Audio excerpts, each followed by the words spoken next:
తాకట్టులో ఉన్న బంగారాన్ని విడిపించి ఆ రోజున్న మార్కెట్ ధర కట్టి మిగిలిన డబ్బును మీకు అందిస్తుంది కొమ్మూరి గోల్డ్. నమస్కారం గురువు గారు. నమస్కారం అండి. ఏక్దార్ నిమ్మ ముఖ్యంగా చాలా అరుదుగా దొరుకుతుంది. ఏక్దార్ నిమ్మ, ఈ ఏక్దార్ నిమ్మతోని చాలా ప్రయోజనాలు ఉన్నాయని చెప్పారు సార్. ముఖ్యంగా ఏక్దార్ నిమ్మకాయ మన చెట్లకే కాస్తుందా, అడవిలో దొరుకుతుందా? సో ముఖ్యంగా ఈ ఏక్దార్ నిమ్మకాయ యొక్క ప్రయోజనాలు ఏంటి అసలు? తప్పకుండా. ప్రేక్షకులకి నమస్కారం. శ్రీ మహాగణపతి దేవతోపి నమః. చూసేవంటి వీక్షబంధుకులందరూ కూడా నమస్కారం. ఏమండి, ఏక్దార్ నిమ్మకాయ. ఏక్దార్ అంటే ఏంటి? ఒకటి అంటే ఏకముఖి. ఓకే. ఇది ఒక వృక్షానికి, నిమ్మ పండు వృక్షాలకు కాస్తున్నాం అంటే ఫలం. చాలా వరకు కూడా చాలామంది ప్రజలు కూడా తెలిసినామంటే ఏక్దార్. ఇంకా దోదార్, తీన్దార్, చార్దార్ కూడా ఉంటాయి. కొన్ని ప్లేన్ కూడా దొరుకుతాయి. ఇటువంటివి ఎటువంటి అయినా భూత పేట పిశాచ పట్టుకున్న వాళ్ళకి, లేకపోతే ఎటువంటైనా మనస్తాపకు గురి అయిన వాళ్ళు కానీ, ఎవరితోనైనా కూడా స్త్రీ వశీకరణ చేసుకోవాలనుకున్నా కానీ, పురుష వశీకరణ చేసుకోవాలనుకున్నా కానీ, మళ్ళీ ఇంకా ధన వశీకరణ చేసుకోవాలనుకున్నా కానీ, ఇంకేదైనా మన వశీకరణ చేసుకోవాలంటే ఏక్దార్ ద్వారా మీకు మంచిగా అద్భుతమైనటువంటి ఫలితం లభిస్తుంది. నిమ్మకాయ మనిషిని ప్రతిదాని కూడాను సాకారం చేసేవంటి ఒక యాంటిక్ శక్తి పవర్స్ దాంట్లో ఉంటుంది. అందుకే ఎప్పుడు చూసినా అమ్మవారి మెడలో వేలాడుతూ ఉంటుంది. అవును. వీరభద్రుని మెడలో వేలాడుతూ ఉంటుంది. ధర్మశాస్త్ర మెడలో వేలాడుతుంది. శాంతి దాన్ని వేరే రకంగా ఉపయోగించి, అంటే శుద్ర ప్రయోగాలు కూడా ఉపయోగించి కూడా దాంట్లో పాజిటివ్ చేయొచ్చు, నెగిటివ్ చేయొచ్చు. ఏ ఫలానికి ఉంటుంది. చామగడ్డ, ఉల్లిగడ్డలు తీసుకొని చేయమంటే చేస్తారా? చేయరు కదా. చేయరు.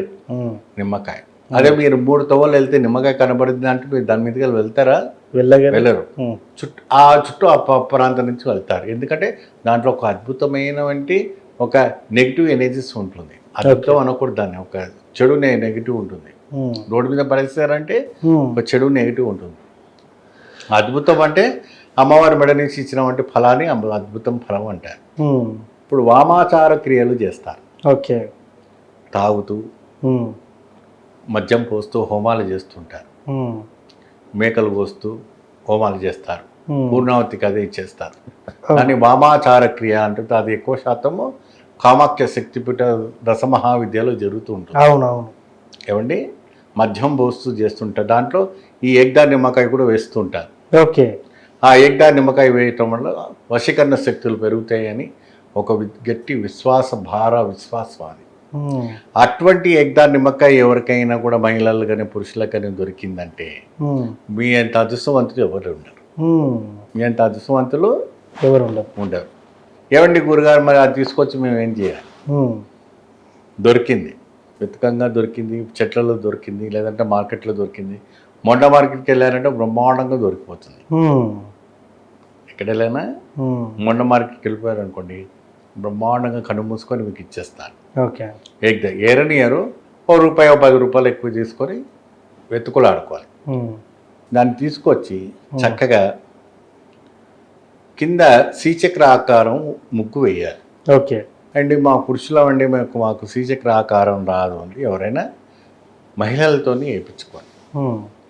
అమ్మ, అక్క, చెల్లెలు ఉంటారు కదా, వాళ్ళతో చెప్పించి ఆ శ్రీచక్రం మధ్యలో ఆ నిమ్మకాయ పెట్టండి. పెట్టిన తర్వాత మీ పేరు, నక్షత్రానికి సంబంధించిన వంటి మంత్రాన్ని మీరు చెప్పి నాకు కాల్ చేశారంటే ఆ మంత్రం మీకు ఇవ్వటం జరుగుతుంది. ఆ మంత్రంతో ఈ యొక్క ముద్రతోని, మూలముద్ర అంటారు, ఈ మూలముద్రతోని కూర్చొని చక్కగా ఆ నిమ్మకాయ దగ్గర కూర్చొని ఆ మంత్రాన్ని చదవాలంటే గిరిగిరిమని తిరుగుతుంది. క్లాక్ వైజ్గా తిరుగుతాయి. అదేంటండి తిరగడం ఏంటంటే వాస్తవం. మీ దగ్గర ఒక అద్భుతమైన ఒక శక్తి, అంటే ఆ మంత్రశక్తిని మీరు జీర్ణించుకోవాలి. ఆ మంత్రశక్తిని జీర్ణించుకుంటే ఆ శరీరం మీలో ఉన్నటువంటి ఆ స్టార్స్ నక్షత్రాలన్నీ అంటే 7 చక్రాలు యాక్టివేట్ అయినాయి అనుకోండి, ఆటోమేటిక్గా అక్కడ నిమ్మకాయ గిరిగిరిమని తిరుగుతాయి. ఓకే తిరిగినప్పుడు అది ఏ దశ తిరుగుతుందో ఆ దశ తిరిగినప్పుడు మీ దశకు తిరిగిపోతుంది. ఓకే. సో అట్లా తిరుగుతుందంటారా? పక్క తిరుగుతుంది. ఏ దశ తిరుగుతుంది దక్షిణాముఖం. నిమ్మకాయ తిరిగి దక్షిణాముఖాన్ని తిరిగి ఆగాలి. ఓకే. ఆగిందంటే వాడికి పట్టింది ఇంక దశ. సెకండ్ అంబానీ. ఓకే. అంతే అంతే, దాన్ని తిరిగి చూసే అవసరం లే. అది పాసిబుల్ అవుతుందంటారా మరి? సాధన చేయాలి. మరి ఆ సాధన శక్తి అంత తట్టుకునేంత శక్తి ఆ చేసే పర్సన్ ఉంటుంది అంటారు? చీర బీజకి ఇవ్వండి. అలా అనుకుంటే ఆ రోజుల్లో మానవావతారం ఎత్తినటువంటి శ్రీరామచంద్రుడు లంక దగ్గర వెళ్ళగలుగుతారా? లంక దహనం చేయగలుగుతారా? రావణాసు లాంటి మహావీరుతోని యుద్ధం చేసి ఆయన అంటే రాముడికి మించినటువంటి వాడు రావణాసుడు కాదనుకోండి. రాముడు మహావిష్ణువు కాబట్టి ఆయన మానవావతారం ఎత్తారు కాబట్టి ఆయన మానవుడుగానే ప్రయత్నం చేశాడు. ఆయన దేవుడు కాబట్టి దేవుడుగా ఆయన కూడా వెళ్ళొచ్చు, అది వేరే విషయం. కానీ మానవుగానే ప్రయత్నం చేశాడు.